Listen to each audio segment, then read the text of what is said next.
Leidykla Alma Litera pristato Džesės Inčiuspė audio knygą Gliukozės revoliucija – gyvenimą keičianti cukraus kiekio kraujyje subalansavimo galia. Įgarsino Vita Ličytė. Įrašą ruošė Audioteka LT. Džesės atsakomybės atsisakymas. Šioje audio knygoje visiems prieinama kalba pristatau jau padarytus mokslinius atradimus. Juos paverčiu praktiniais patarimais. Esu mokslininkė, ne gydytoja, todėl atsiminkite, kad ne vienas iš mano patarimų nėra medicininis. Jei sergate ar vartojate kokius nors vaistus, prieš laikydamiesi šioje audio knygoje pateiktų patarimų, pasitarkite su savo gydytoju. Leidėjo atsakomybės atsisakymas. Šiame leidinyje išsakoma autorės nuomonė ir idėjos. Siekiama pasirinktas temas atskleisti remiantis naudinga ir informatyvia medžiaga. Audio knyga pardavinėjama su sąlyga, kad autorė ir leidėjas neužsiima medicininiu, sveikatinimo ar kokių nors kitų asmeninių profesinių paslaugų teikimu. Prieš priimdamas bet kurį audio knygoje ar audio knygą papildančioje vaizdinėje medžiagoje pateiktą siūlymą, klausytojas turėtų pasitarti su savo gydytoju, sveikatos priežiūros specialistu ar kitu kompetentingu profesionalu. Autorė ir leidėjas neprisiima jokios atsakomybės už bet kokius nuostolius ar rizikas, asmeninius ir kitokius atsiradusius tiesiogiai ar netiesiogiai pasinaudojus šios knygos turiniu. Mano šeimai. Mielas klausytojau. Koks buvo paskutinis jūsų suvalgytas maistas? Neskubėkite, pagalvokite apie tai minutėlę. Ar jis jums patiko?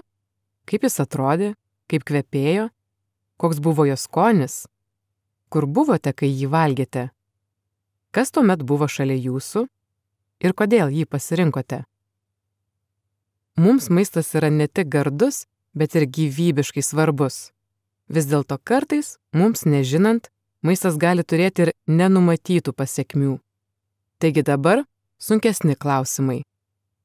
Ar žinote, keli gramai riebalų nuo to maisto susikaupė ant jūsų pilvo? Gal nuo to valgio rytoj atsibusite išberti spuogų? Ar žinote, kiek nuo jo arterijose nusėdo apnašų ir kiek veide įsirėžė raukšlių? Ar žinote, kad jis gali būti ta priežastis, dėl kurios po poros valandų vėl jausite alkį, šiąnakt prastai miegosite ar ryte jausite suglebę? Trumpai tariant, ar žinote, ką paskutinis jūsų suvalgytas maistas padarė jūsų kūnui ir protui? Daugelis iš mūsų to nežino. Aš tikrai nežinojau, kol nepradėjau mokytis apie molekulę vadinamą gliukozę. Daugelį iš mūsų savas organizmas yra tarsi juodoji dėžė. Žinoma, kokia jo funkcija, bet tiksliai nežinome, kaip jis veikia. Ką valgysime pietų, dažnai nusprendžiame vadovaudomėsi tuo, ką perskaitome ar išgirstame, o ne tuo, ko iš tikrųjų reikia mūsų organizmui. Gyvūnas linkęs valgyti skrandžiu, o žmogus smegenimis, rašė filosofas Alanas Votsas. Jei tik mūsų organizmai galėtų su mumis kalbėtis, istorija būtų visiškai kitokia. Mes tiksliai žinotume, kodėl per 2 valandas vėl išalkome, kodėl praeitą naktį prastai miegojome ir kodėl rytojaus dieną jausime suglebę. Geriau nuspręstume, ką valgyti, sveikata pasitaisytų, gyvenimas pagerėtų. Kągi, turiu jums sensacingą žinią. Pasirodo, kūnai mums kalba visą laiką. Tik mes nežinome, kaip klausytis. Viskas, ką dedame į burną, sukelia reakciją. Tai, ką suvalgome, mumise paveikia 30 trilijonų ląstelių ir 30 trilijonų bakterijų. Rinkitės patys. Noras užkandžiauti, spuogai, migrena, apdujimas, smegenų rūkas, nuotaikos vyravimai, antsvoris, mieguistumas, nevaisingumas, policistinių kiaušidžių sindromas, PKS, antro tipo diabetas, kepenų riebėjimas, širdies liga. Tai organizmo signalai rodantys, kad mūsų viduje yra bėdų. Čia kaltinu aplinką. Mūsų mitybos pasirinkimui įtaką daro milijardus dolerių kainuojančios rinkodaros kampanijos. Jomis siekiama uždirbti pinigų maisto pramonėje, reklamuojant gaiviuosius gėrimus, greitąjį maistą ir saldumynus. Paprastai ši reklama pateisinama teiginiu, kad perdirbti produktai ir cukrus savaime nėra žalingi. Svarbu tik, kiek jų suvalgote. Tačiau mokslas įrodo priešingai. Perdirbti produktai ir cukrus yra savaime žalingi, net jei jų kalorijų kiekis ir nėra per didelis. Vis dėlto, kaip tik dėl šios klaidinančios rinkodaros, mes tikime tokiais teiginiais kaip šie. Svorio numesite tik tada, jei valgysite mažiau kalorijų nei sudeginate. Niekada nepraleiskite pusryčių. Valgyti ryžių virtinukus ir gerti vaisių sultis – sveika. Riebus maistas – kenkia. Reikia valgyti cukraus, kad būtumėte energingi. Antro tipo diabetas – genetinė liga, kurios negalima išgydyti. Svoris nekrenta dėl to, kad neturite stiprios valios. Normalu, jei 3 valandą popiet norisi miego. Išgerkite kavos. Klaidingas pasirinkimas, ką valgyti, daro įtaką mūsų fiziniai ir psichiniai savijautai ir trukdo kas rytą atsibudus jaustis nuostabiai. Gal atrodo, kad negalime kiekvieną rytą jaustis puikiai, bet argi nenorėtumėte taip jaustis, jeigu galėtumėte? Ketinu jums pranešti, jog tai įmanoma. Jau seniai mokslininkai tyrinėja, kaip mus veikia maistas, ir dabar šią temą jau žinoma daug daugiau negu kada nors anksčiau. Per pastaruosius 5 metus viso pasaulio laboratorijose buvo padaryta įdomių atradimų. Buvo atskleista mūsų organizmo reakcija į maistą realiu laiku ir įrodyta, kad svarbu ne tik, ką valgome, bet ir kaip valgome. Svarbu yra, kokia eilės tvarka maistą valgome, kaip jį deriname ir grupuojame. Moksliniai tyrimai rodo, kad mūsų kūne, juodojoje dėžėje, yra vienas rodiklis, kuris veikia visas sistemas. Jei suprasime šį vieną rodiklį ir pasistengsime jį optimizuoti, galėsime labai pagerinti savo fizinę ir psichinę savijautą. Šis rodiklis – tai cukraus arba gliukozės kiekis mūsų kraujyje. Gliukozė yra pagrindinis mūsų organizmo energijos šaltinis. Daugiausiai jos gauname su maistu, kurį suvalgome. Tada kraujas ją išnešioja po mūsų ląsteles. Per dieną gliukozės koncentracija gali smarkiai svyruoti. Stiprus koncentracijos padidėjimai, aš juos vadinu gliukozės šuoliais, mumise paveikia viską, kaip antai nuotaiką, miegą, svorį, odą, imuninės sistemos būklę, širdies ligų riziką ir galimybę pastoti. Apie gliukozę girdite retai, nebent sergate diabetu, bet gliukozė iš tikrųjų veikia kiekvieną iš mūsų. Per pastaruosius 4 metus tapo lengviau įsigyti šios molekulės stebėsenos prietaisų. Dėl to ir dėl jau minėtos mokslo pažangos mes galime sužinoti daugiau duomenų, negu galėjome anksčiau, ir pasinaudoti tais duomenimis, kad suprastume, kaip veikia mūsų organizmas. Šią audio knygą sudaro 3 dalys. Pirma, kas yra gliukozė ir ką turime omenyje, kai kalbame apie gliukozės šuolius. Antra, kodėl gliukozės šuoliai yra žalingi. Ir trečia, ką galime padaryti, kad išvengtume gliukozės šuolių, neatsisakydami savo mėgstamo maisto. Pirmoje dalyje paaiškinu, kas yra gliukozė, iš kur ji atsiranda ir kodėl ji tokia svarbi. Mokslinių duomenų yra, bet naujienos sklinda nepakankamai greitai. Gliukozės kiekio reguliavimas svarbus kiekvienam ir diabetikui ir nediabetikui. Tikėtina, kad 88% amerikiečių gliukozės kiekio kraujyje reguliavimas yra sutrikęs, net jei pagal medicininės normas jie ir neturi antsvorio, ir dauguma to nežino. Kai gliukozės koncentracija kraujyje sutrinka, mes patiriame gliukozės kiekio šuolius. Šuolio metu gliukozė sparčiai plūsta į mūsų organizmą. Maždaug per valandą ar greičiau, jos koncentracija kraujyje padidėja daugiau kaip 30 mg decilitre, o tada taip pat sparčiai sumažėja. Gliukozės šuoliai sukelia žalingų pasekmių. Antroje dalyje pasakoju apie gliukozės šuolių poveikį mums trumpuoju laikotarpiu. Apie alkio priepuolius, norą užkandžiauti, nuovargį, sunkesnius menopauzės simptomus, migreną, prastą miegą, pirmo tipo diabeto ir gestacinio diabeto valdymo sunkumus, susilpnėjusią imuninę sistemą, pablogėjusias kognityvinės funkcijas. Taip pat apibūdinu poveikį ilguoju laikotarpiu. Sutrikęs gliukozės kiekio reguliavimas prisideda prie senėjimo ir skatina lėtines ligas, kaip antai akne, egzemą, psoriazę, artritą, kataraktą, Alzheimerio ligą, vėžį, depresiją, žarnyno bėdas, širdies ligas, nevaisingumą, policistinių kiaušidžių sindromą, PKS, atsparumą insulinui, antro tipo diabetą ir suriebėjusių kepenų ligą. Jei kasdien, kiekvieną minutę braižytumėte savo gliukozės kiekio kraujyje grafiką, tai taškus jungianti linija būtų banguota, su pakilimais ir nusileidimais. Tas grafikas rodytų jūsų gliukozės kreivę. Kai pakoreguojame savo gyvenimo būdą, siekdami išvengti gliukozės šuolių, mūsų gliukozės kreivė lygėja. Kuo lygesnė gliukozės kreivė, tuo geriau. Pasiekę lygesnę gliukozės kreivę, sumažiname insulino, hormono, kuris išsiskiria reaguodamas į gliukozę, kiekį savo organizme. Ir tai yra naudinga, nes per didelis insulino kiekis yra vienas iš pagrindinio atsparumo insulinui, antro tipo diabeto ir PKS veiksnių. Be to, pasiekus tolygesnę gliukozės kreivę, savaime sutolygėja ir fruktozės kreivė. Fruktozė kartu su gliukoze aptinkama saldžiuose maisto produktuose.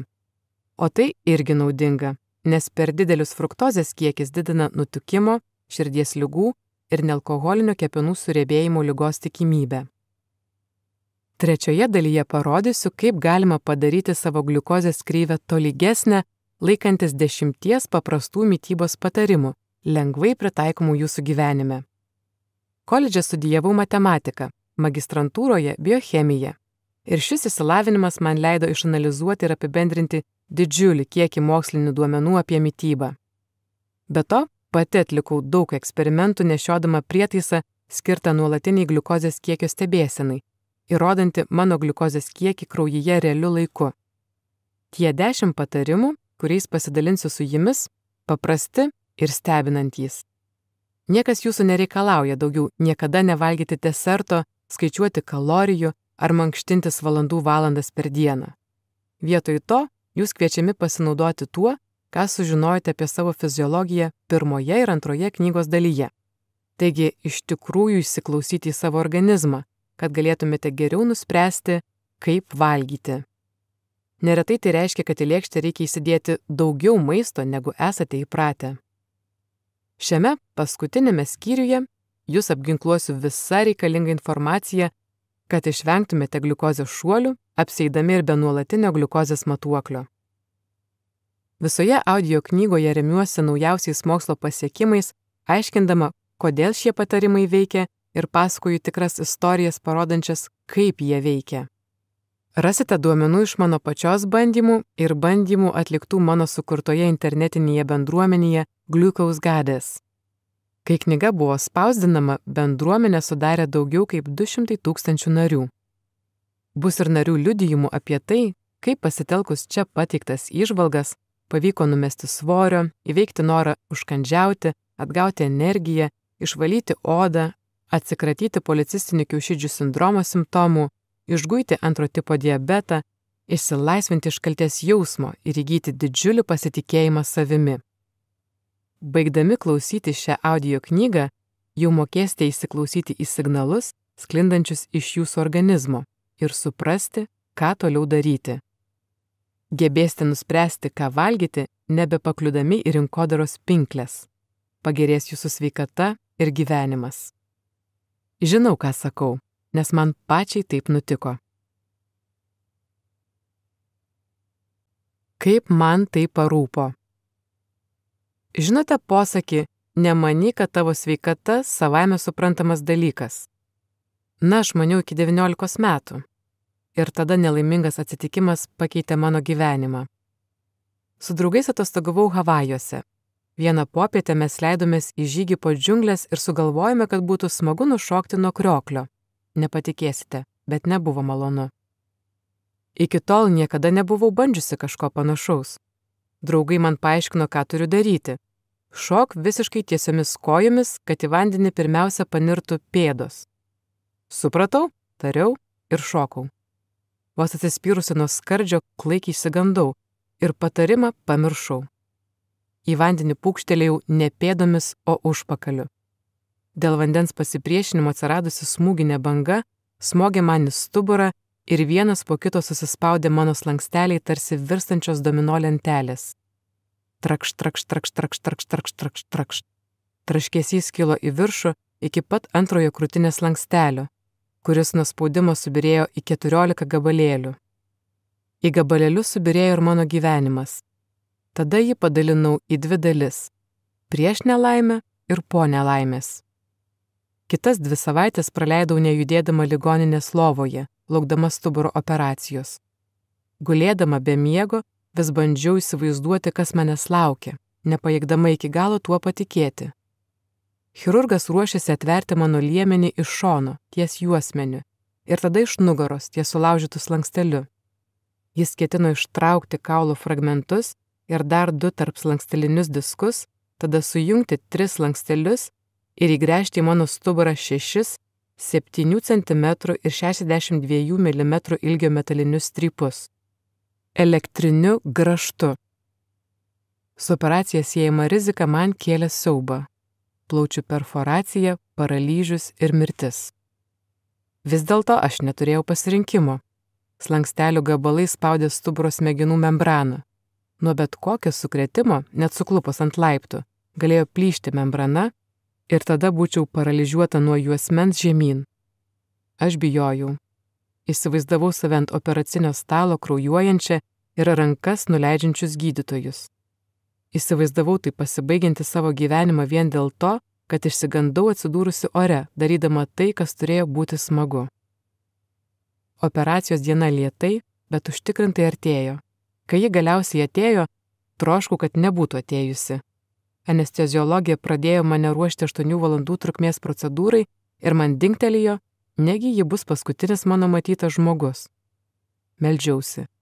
Norėjau gyventi. Žinojau, kad jeigu tik pabusiu po viso šito, būsiu kupina dėkingumo visą likusį gyvenimą.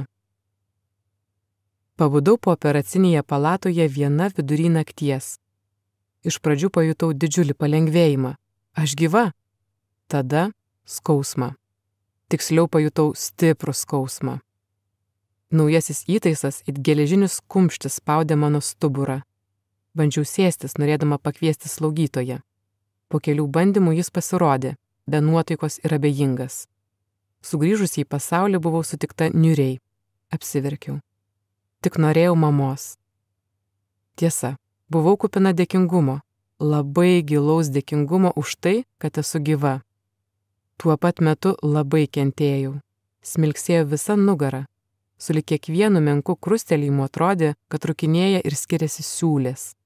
Daug dienų iš eilės degė kojų nervai. Kas 3 valandas sulaukdavau vaistų nuo skausmo. Į palatą punktualiai įeidavo slaugytoja, suimdavo mano šlaunies riebalus ir suleisdavo vaistus kaskart vis į kitą koją. Negalėjau miegoti, nes viską baisiai skaudėjo, taip pat ir valgyti, nes nuo opiatų nuolat jutau šleikštulį. Per 2 savaitės netekau daugiau kaip 11 kilogramų. Jaučiausi ir laiminga, ir kvaila, apgailestavau dėl to, kas nutiko, kaltinau save, kad sukėliau sielvartą mylimiems žmonėms ir nežinojau, ką daryti. Mano kūnas išgijo per kelis mėnesius, bet tada prireikė reabilitacijos mano protui ir sielai. Jaučiausi atitrūkusi nuo tikrovės. Žiūrėdama į savo rankas, matydavau svetimas. Pažvelgusi į veidrodį, išsigąsdavau. Kažkas buvo ne taip. Tik aš nežinojau, kas. Deja, nežinojo ir niekas kitas. Išoriškai atrodžiau vėl sveika, todėl slėpiau kančią savyje. Kam nors paklausus, kaip laikausi, atsakydavau, ačiū, puikiai. Vis dėlto, jei būčiau buvusi sąžininga, būčiau atsakiusi, savo kūne jaučiuosi svetima, negaliu žiūrėti į veidrodį, nepamesdama galvos, ir mirtinai bijau, kad jau niekada nebebus gerai. Vėliau man nustatė depersonalizacijos, derealizacijos sutrikimą. Psichikos sutrikimą.